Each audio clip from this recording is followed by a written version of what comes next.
for Mike Gardner, who was a star here and scored many goals, and it was very good. Hats off to Mike, absolutely. He's a great player.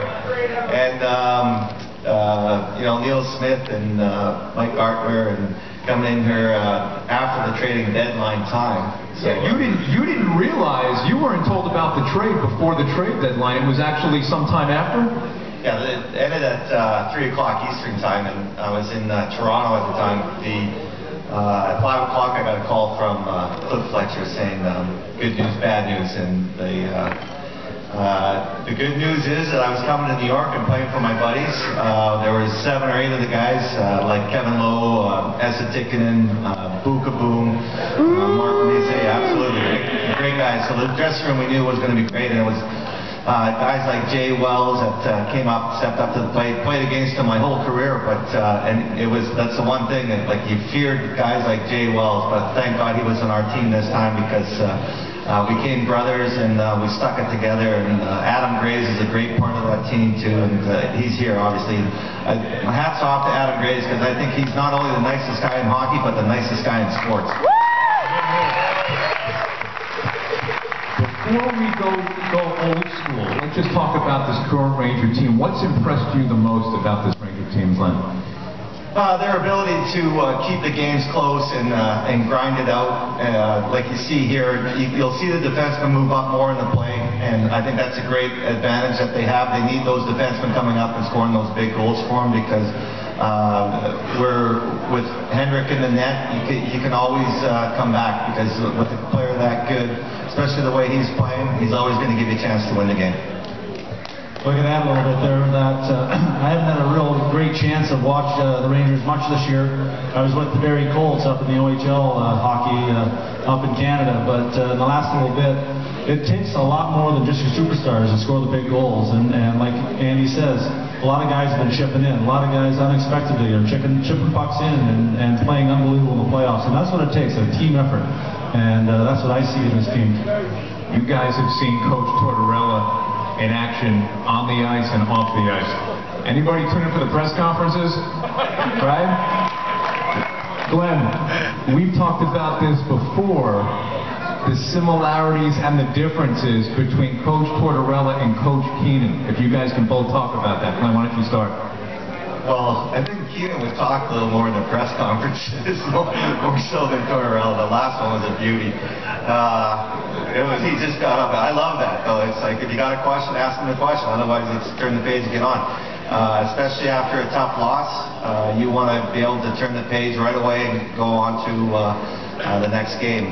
Tonight's going to be another close game. Similarities between Keenan and Tortorella is that they both got that intensity. They both want to win as bad as the next guy beside them, and they know how to rally behind it. They both won before, and the team knows how to back them up, and it starts at the top and filters its way down. Yeah, definitely. Good players study other players and learn from their mistakes and their things they do right. And these two coaches here, Tortorella and Keenan, they both studied other coaches too. There's a purpose for everything they do. And for us fans that are watching sometimes, gives us a good laugh too sometimes. And maybe that's what the guys need, to lighten up a little bit, just to get over certain losses or certain wins or whatever. But they're doing a heck of a job, and they're both so focused on winning the whole thing. That's what their goal is. They want to win everything, and they're doing the best they can. Being a Ranger fan myself, this has been a very stressful postseason. Almost every single game has been a one. Am I right? I mean, every single game.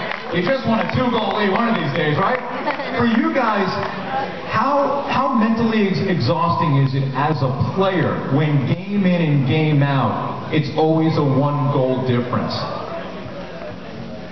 Well, you know what? It is exhausting, but I think when there's a gap of when you're up 2 or 3 goals, you have a tendency to let up a little bit, and you lose your focus sometimes. And not everybody, and not all the time. It's hard emotionally or mentally. It's tough. Those closing goals. I mean, you'd love to win 7-0 every night, but it just isn't going to happen. So for me, I enjoyed those close games. It kept me in the game as much as possible. Same thing. basically what you want is a close game. I love close games, especially overtime games. Because of the fact that I think we always had the edge. I thought our team was always better in those games, and especially when you got a goalie like Hendrick, he's going to stop the puck. And the other guys, I think we've got the edge on as far as that is concerned, and I love those close games. You don't want to blow out because it doesn't keep you in the game, like Jay was saying. But on the other hand, you can rest a little bit. So if you've got a 2 or 3 goal lead, you sit back and you'll see the teams play more of a defensive role. So they play like a real high trap, and they have to beat that high trap, and you got to be able to penetrate the zone from the center in. Tonight is for you guys, so if somebody has a question, stand up. April, where are you? Right back April, here, where are you? You're in the back? Yeah, is there a Ranger? Find a Ranger fan for us that has a question for Jay and Glenn. Got one. I might need to squeeze through here. Sorry, guys. Just quicker this way. That way. All right. Tell us your name. Sean. Sean, how many years have you been a Rangers fan? Since I can remember as a kid. All right, Sean. Close to 30 years. Who's your question for? Glenn Anderson. That's what it is? I was actually a huge Gardner fan as a kid, so I was a little upset when you got traded.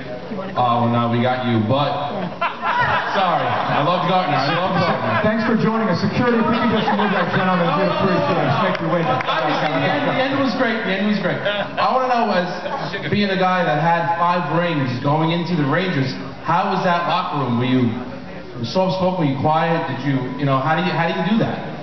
Well, it's pretty, coming from Toronto, when I got traded from Edmonton to Toronto, I went from the best team in the best locker room to the worst locker room. So within 3 or 4 months, we changed the dressing room around in Toronto, and we were basically 1 goal away from making it to the Stanley Cup final in 1993. So I thought the team in the room in Toronto was set the way, you want it set up. But coming here to New York, when I did get traded, I knew that there was no problems in the room whatsoever because I played with half of the guys already. So walking into the room, you didn't have to say a word. You just have to do your own business and do your own job. Don't worry about anybody else's job. Just worry about your own. Yeah. Absolutely. When Mark Messier got here, didn't he change the locker room layout? Was that one of the things that he did when he came here to make it more team friendly? I definitely want to just make that up. I thought we talked about that before. Didn't he want it to be more player friendly where everybody was together? Well, I mean, he took a lot of the heat when the media started, he had to address the media.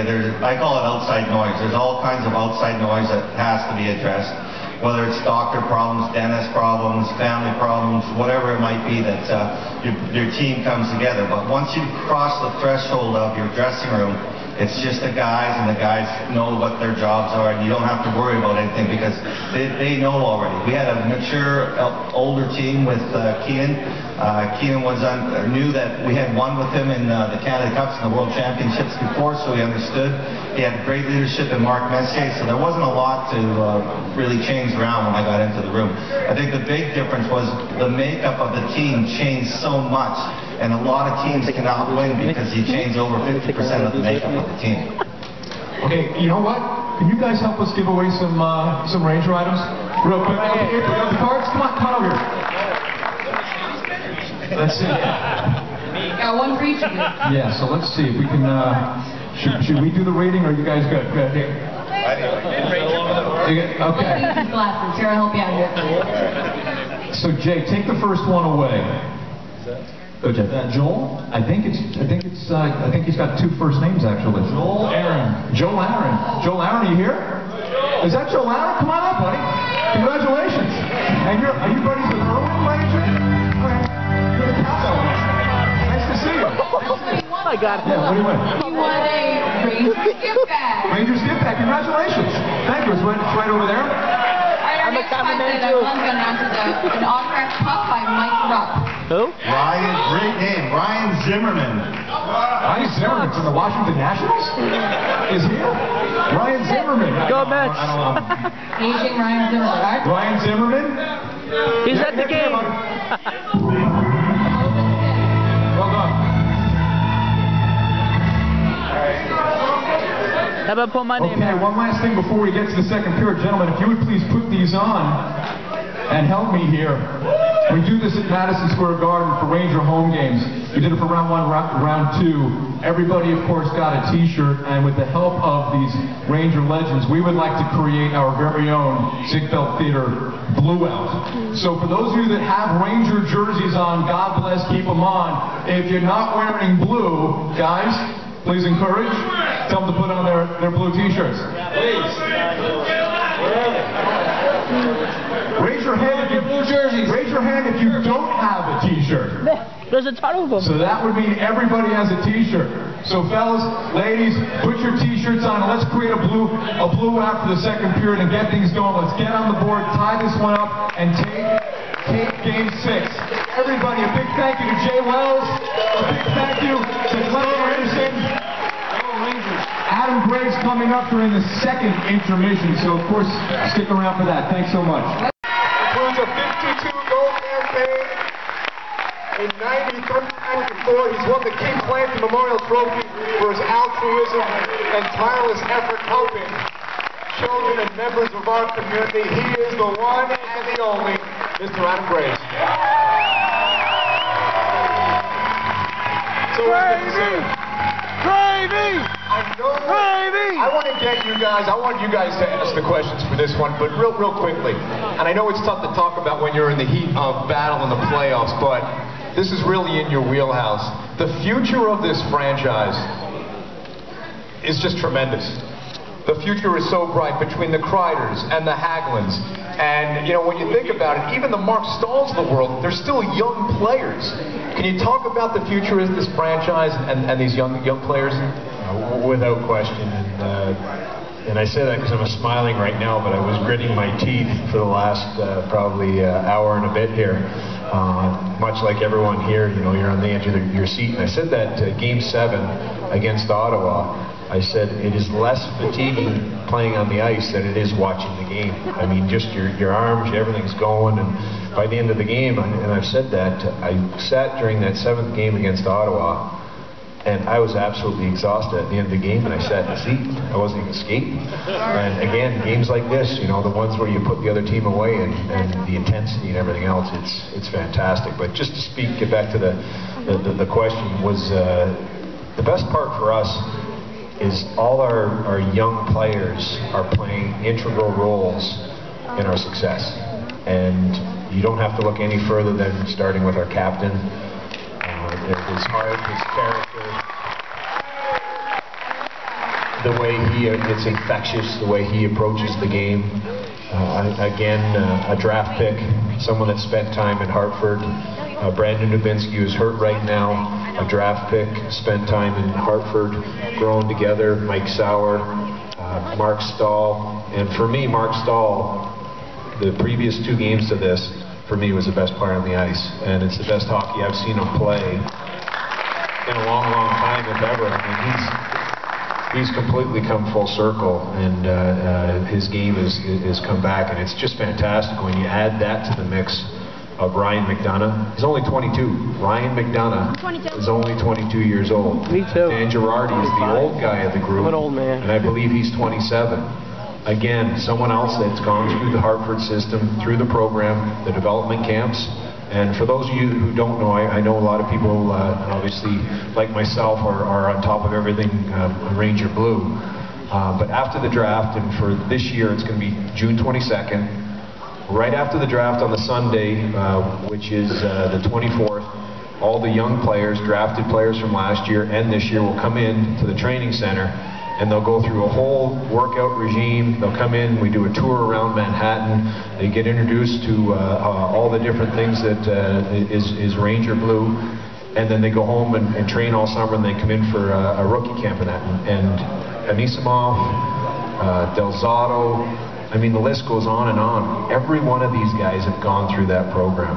And now, just around the corner, Dylan McElrath. Saw him play probably about 3 or 4, actually this past Sunday, so what's that, 3 days ago, and it was the 2nd game in the playoffs. His team lost out in the semifinals out west. His game from just before Christmas to the end of the year is gone. He was improving, then all of a sudden he's just gone like this.